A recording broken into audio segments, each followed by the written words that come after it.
Peut-être qu'aujourd'hui, tu ressens ce silence qui fait mal, ce vide laissé par une femme qui t'avait promis un avenir. Tu es peut-être parti parce qu'il n'y avait plus rien à sauver ou parce que tu étais épuisé d'être toujours celui qui portait la relation à bout de bras. Mais laisse-moi te dire quelque chose que personne n'ose te révéler. Le jour où tu as disparu de sa vie, ce n'était pas la fin pour elle. C'était le début. Le début de l'impact, du vide, du choc émotionnel qu'elle n'aurait jamais ressenti tant que tu restais disponible. Parce que tu n'es pas parti du jour au lendemain. C'est elle qui t'a poussé à partir. Elle t'a traité comme si tu étais remplaçable, comme si tu serais là pour toujours, comme si ton amour était une ressource inépuisable qu'elle pouvait exploiter sans conséquence. Et toi, en essayant de sauver ce qui ne marchait plus, tu as donné davantage, insisté encore, tiré sur la corde jusqu'au jour où tu as dû te choisir. Ce jour-là, mon ami, c'est exactement le jour qu'elle n'avait jamais imaginé. Et écoute bien, elle n'a pas ressenti ton absence immédiatement, ni ce jour-là, ni cette semaine-là. Au début, elle a cru pouvoir continuer sans toi, que ton amour reviendrait quand elle en aurait besoin. Elle était tellement habituée à ta présence qu'elle a confondu ta constance avec de la faiblesse. Mais quand tu disparais vraiment, quand tu n'écris plus, ne cherches plus, ne demandes plus, ne supplies plus, quelque chose s'active en elle. Quelque chose qu'elle ne contrôle pas. Le vide. 1. Le vide qu'elle commence à ressentir. Ce vide n'apparaît pas parce que tu lui manques physiquement. Il apparaît parce que ton énergie n'est plus là pour soutenir son ego. Tu n'es plus là pour lui donner de la validation. Tu n'es plus là pour calmer sa peur de rester seule. Tu n'es plus là pour lui remonter le moral chaque fois qu'elle doutait d'elle-même. Et ce silence, ce trou, cet espace que t'as laissé, commence à peser lourd. Parce que la vérité, c'est que tu n'étais pas n'importe quel homme dans sa vie. Tu étais l'homme qui lui apportait une stabilité émotionnelle sans même qu'elle s'en rende compte. Tu ne peux pas voir ce qu'elle ressent maintenant, mais je te garantis une chose. Son esprit te revisite plus que tu ne l'imagines. Parce que quand tu étais disponible, elle ne te valorisait pas. Mais maintenant que tu n'es plus là, son monde a perdu ce point d'appui qui était toujours présent, sans condition. Maintenant, sa sécurité se fissure. Maintenant, sa froideur s'effondre. Maintenant, elle se demande pourquoi toi, l'homme qui apparaissait toujours avant, n'est plus là. Et là, l'inévitable se produit. Elle commence à te revisiter en silence. Dans son esprit, dans ses souvenirs, dans ses nuits. Elle repasse en revue ce que tu as dit, ce que tu as fait, ce que tu as enduré, ce que tu as donné. Et elle commence à se voir elle-même sans le piédestal que tu maintenais par ta présence. Et ce miroir fait plus mal que n'importe quel silence de ta part. 2. Sa froideur n'était que du confort. Pendant longtemps, tu as pensé qu'elle était forte. Tu as cru que sa froideur était de la maturité, que sa distance était de la clarté, que son assurance apparente signifiait qu'elle ne ressentait plus rien pour toi. Mais voici la vérité que personne ne t'avait dite, sa froideur n'a jamais été du pouvoir. C'était du confort. Elle était tellement habituée à ce que tu sois là, tellement certaine de t'avoir émotionnellement captif, qu'elle n'a jamais eu besoin de faire d'efforts. Sa distance était possible grâce à ta présence. Quand tu étais là, elle pouvait se permettre d'être froide. Quand tu écrivais, elle pouvait prendre son temps pour répondre. Quand tu insistais, elle pouvait ignorer. Quand tu la cherchais, elle pouvait disparaître. Non pas parce qu'elle était plus forte que toi, mais parce que tu étais trop stable, trop investi, trop présent. La sécurité qu'elle affichait ne venait pas de son estime personnelle. Elle venait de toi. Tu la soutenais pendant qu'elle jouait à être inébranlable. Et c'est ici que commence son effondrement émotionnel. Quand tu n'es plus là, sa froideur ne lui sert plus à rien. Parce que la froideur fonctionne quand quelqu'un insiste. La distance ne fait mal que quand quelqu'un essaie de la réduire. Mais quand tu disparais vraiment, quand tu arrêtes de parler, de chercher, quand tu fermes la porte en silence, son prétendu pouvoir se retrouve sans carburant. Elle n'a plus personne à ignorer, plus personne à tester, plus personne à contrôler. Ce qu'elle percevait comme du contrôle, c'était ton amour. C'était ta présence inconditionnelle. C'était ta disponibilité émotionnelle. Et perdre ça, ça commence à briser sa façade. 3. Tu donnais trop à quelqu'un qui donnait peu. Tu n'as pas perdu cette femme parce que tu étais insuffisant. Tu l'as perdue parce que tu donnais trop à quelqu'un qui te donnait très peu. Et ça fait mal de l'admettre, mais c'est la réalité qui te libérera. Toi, amour, loyauté, temps, attention. Elle, des miettes déguisées en affection. Et toi, avec le cœur pur, tu as confondu ces miettes avec des progrès, ces silences avec des signes, sa froideur avec de la complexité émotionnelle. Ce n'était pas de la complexité, c'était du désintérêt. Un désintérêt que tu essayais de compenser en donnant encore plus. Elle t'avait tellement habitué à ne recevoir qu'uniquement qu'à un moment donné, tu as cru que c'était le prix de l'amour. Tu t'es adapté au déséquilibre émotionnel. Tu as accepté d'être là pour elle-même quand elle n'était pas là pour toi. Tu as enduré les vides, supporté les distances, accepté les silences, tout pour ne pas la perdre. Mais ce que tu n'as pas vu, c'est que tu te perdais toi-même dans le processus. Et le plus douloureux, c'est qu'elle le savait. Pas toujours consciemment, mais elle le savait. Elle savait que tu serais là même si elle échouait. Elle savait que peu importe combien de temps elle mettait à répondre, tu resterais disponible. Elle savait que peu importe combien de fois elle était froide, tu reviendrais vers elle. Tu lui as appris, sans le vouloir, que ta présence n'avait pas de prix. Tu lui as appris que ton amour était garanti. Et un amour garanti est rarement valorisé. Mais voici le tournant qui change tout.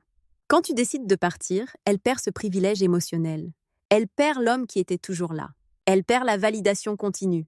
Elle perd le refuge qu'elle avait quand le monde lui faisait défaut. Elle perd l'étreinte émotionnelle qu'elle ne trouvait chez personne d'autre. Et cette perte la confronte. Parce que même si elle ne l'admettait pas, tu lui apportais une stabilité qu'aucun autre homme ne lui avait donnée. Tu la protégeais de ses insécurités, même quand elle ne le voyait pas. Ton erreur n'a jamais été d'aimer. Ton erreur a été d'aimer sans limite quelqu'un qui n'était pas prêt à recevoir autant. Mais cette erreur devient maintenant ta force. 4. Le point de rupture est ton réveil. Il y a un moment dans la vie de tout homme où la douleur ne fait plus aussi mal, où la déception ne paralyse plus, où l'épuisement émotionnel se transforme en clarté. Ce moment arrive quand toi, après avoir tout donné, tu regardes la relation de l'extérieur et tu comprends que tu ne peux plus continuer à soutenir ce qu'elle a laissé tomber il y a longtemps. C'est le point de rupture. L'instant sacré où tu ne te brises plus, tu te réveilles. Et dans ce réveil se produit ce qu'elle n'avait jamais imaginé. Tu arrêtes de courir derrière, tu arrêtes d'envoyer le premier message. Tu arrêtes de chercher des explications. Tu arrêtes d'essayer de rentrer là où il n'y avait plus de place pour toi. Quelque chose en toi, silencieux mais puissant, dit « assez ». Et quand un homme dit « assez » depuis sa dignité, il n'y a pas de retour en arrière. Elle n'a peut-être pas vu ça venir, mais ce changement marque le début de sa chute émotionnelle. Parce que tu n'es pas parti avec des cris, des reproches ou des scènes, tu es parti avec du silence. Tu es parti avec du calme. Tu es parti avec le type de dignité que seuls possèdent les hommes qui n'ont plus besoin de prouver quoi que ce soit. Ce type de départ est celui qui la frappe le plus. Parce qu'elle s'attendait à ce que tu restes à supplier, à insister, à essayer de sauver ce qu'elle avait déjà saboté. Mais tu ne l'as pas fait. Pour la première fois, elle a vu que tu avais une limite, et ça l'a déstabilisée. Quand tu décides d'arrêter de courir derrière, tu découvres quelque chose qui a toujours été là, mais que tu ne voulais pas accepter. Elle n'avançait pas vers toi. C'était toi qui poussais tout seul. Cette réalisation fait mal, oui, mais elle te libère aussi. Elle te donne une force inattendue. Elle te ramène à toi-même. Et paradoxalement, cet acte de lâcher prise est exactement ce qui commence à l'attraper, elle. Parce qu'une femme ne craint jamais l'homme qui reste. Elle craint l'homme qui se lasse. 5. L'impact de ton absence sur elle. Quand tu pars vraiment, pas quand tu le dis, mais quand tu le fais, quelque chose d'étrange commence à se produire en elle. Au début, elle essaie de faire semblant que rien n'a changé. Elle essaie de continuer sa vie. Elle essaie de maintenir la même attitude froide qu'elle avait avec toi. Mais la réalité arrive toujours. Et elle arrive plus fort qu'elle ne s'y attendait. Parce qu'un jour ordinaire, sans prévenir, son esprit heurte la vérité. Tu n'es plus là. Ce moment est brutal pour elle. C'est comme une chute émotionnelle dont elle ne peut pas se protéger. Parce que pendant que tu étais là, elle avait la sécurité que tout était sous contrôle. Elle pouvait t'ignorer, s'éloigner, te traiter avec indifférence, et tu restais présent, soutenant ce qui restait de la relation. Mais maintenant que tu n'es plus là, maintenant que ton énergie est partie, maintenant que ton attention ne coule plus vers son monde, elle commence à ressentir l'absence d'une manière qu'elle n'imaginait pas. L'absence n'est pas du silence. L'absence, c'est de l'impact. L'absence, c'est le reflet de tout ce que tu faisais et que personne ne fait maintenant. Personne ne l'écoute comme toi. Personne ne la calme comme toi. Personne ne la valide comme toi. Personne ne la soutient émotionnellement comme toi. Et même si elle s'entoure de gens, même si elle parle avec d'autres, même si elle essaie de se distraire, il y a quelque chose qu'elle ne peut plus éviter de remarquer. Aucun d'eux n'est toi. Et ici se produit ce qui alimente le plus ton pouvoir. Elle essaie de te provoquer, de te tester, de t'envoyer des signaux subtils, des indirects, des publications, des messages déguisés. Non pas pour revenir, mais pour vérifier si tu es toujours là.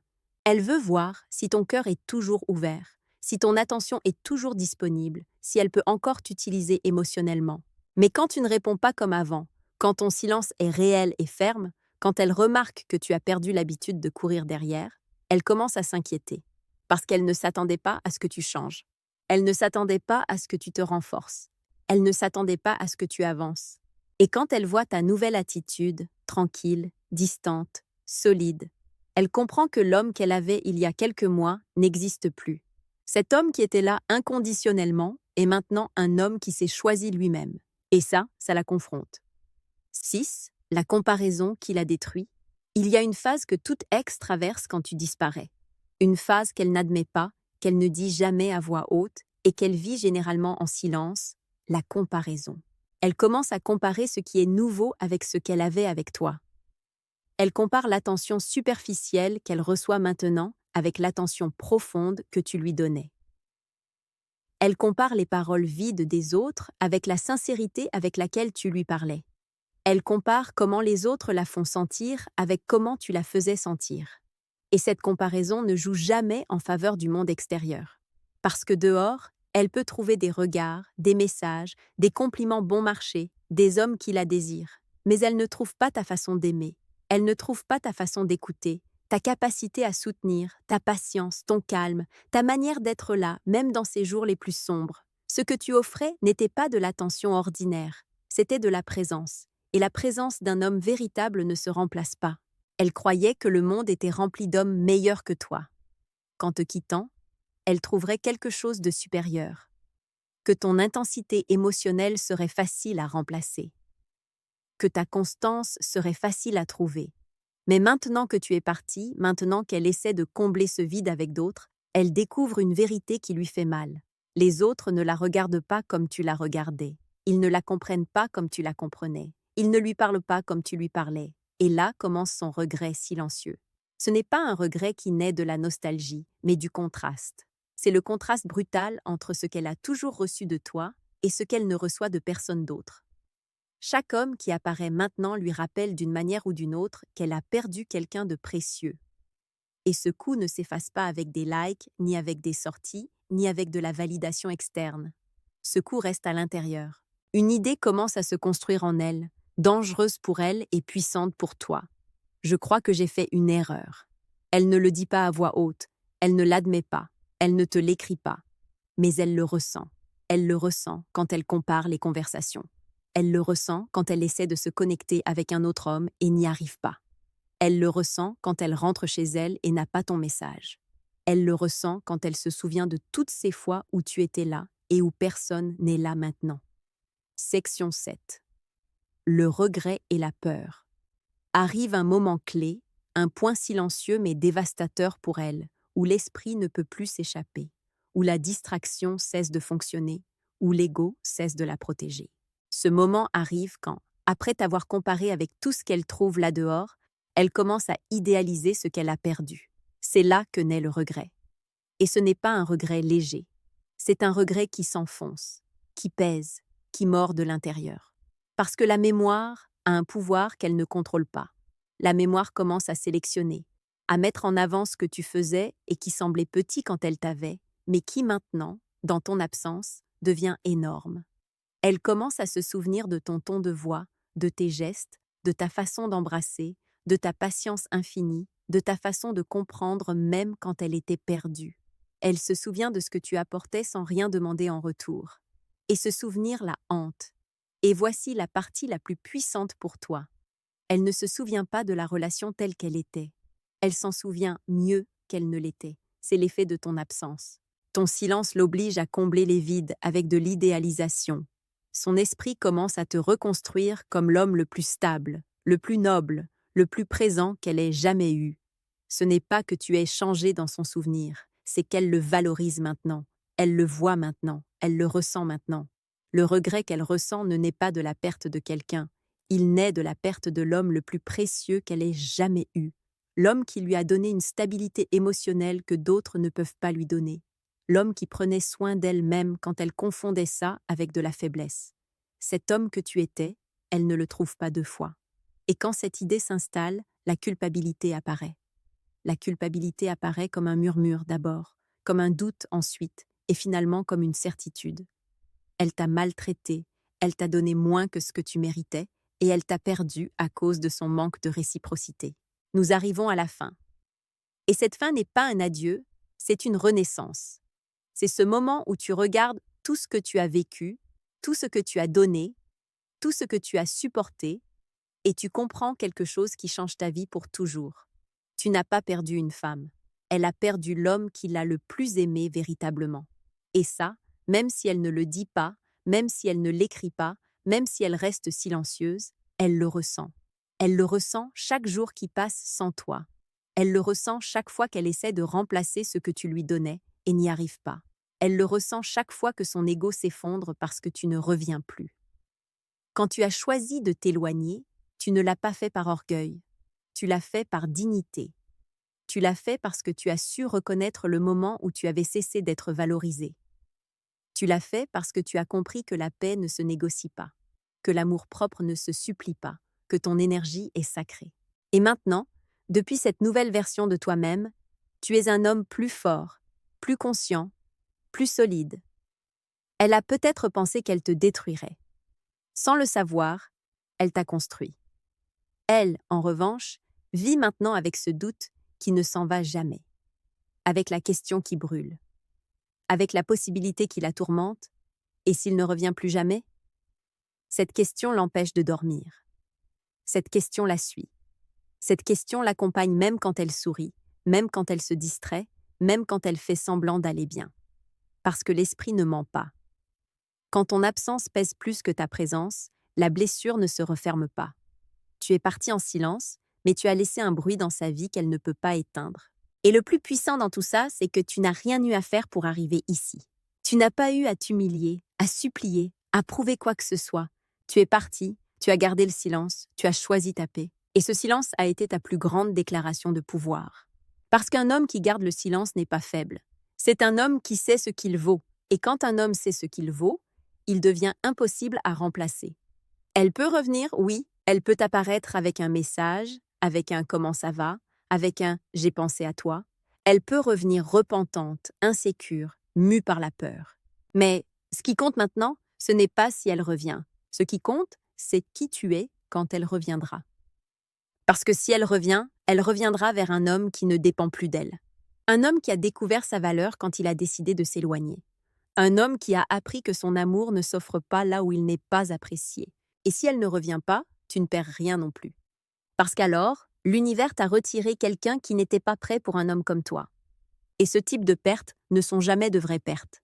Ce sont des libérations. Ce sont des portes qui se ferment pour que tu marches vers quelque chose de plus grand, de plus sain, de plus réciproque. Parce qu'un homme qui se choisit lui-même ne perd jamais. Il grandit, évolue, s'élève. Alors écoute ceci le cœur haut. Elle a peut-être joué avec tes émotions, mais tu lui as montré ce qu'était aimer. Elle t'a peut-être sous-estimé, mais tu lui as montré ce qu'était être aimé par un homme véritable. Elle t'a peut-être perdu, mais toi, tu t'es retrouvé toi-même. Et ça fait de toi le gagnant de cette histoire. Parce qu'au final, tout ce qu'elle a perdu, c'est un homme qu'elle ne retrouvera jamais. Et ce que tu as gagné, c'est tout ce que tu as toujours mérité. Si cette vidéo a résonné en toi, mets un like. Abonne-toi et active la cloche. Parce qu'ici, on ne parle pas seulement de rupture. Ici, on reconstruit la force de l'homme qui se relève. Et laisse-moi en commentaire un seul mot, fermeté. Parce que c'est ta fermeté qui fait la différence entre te perdre toi-même et la perdre elle pour toujours.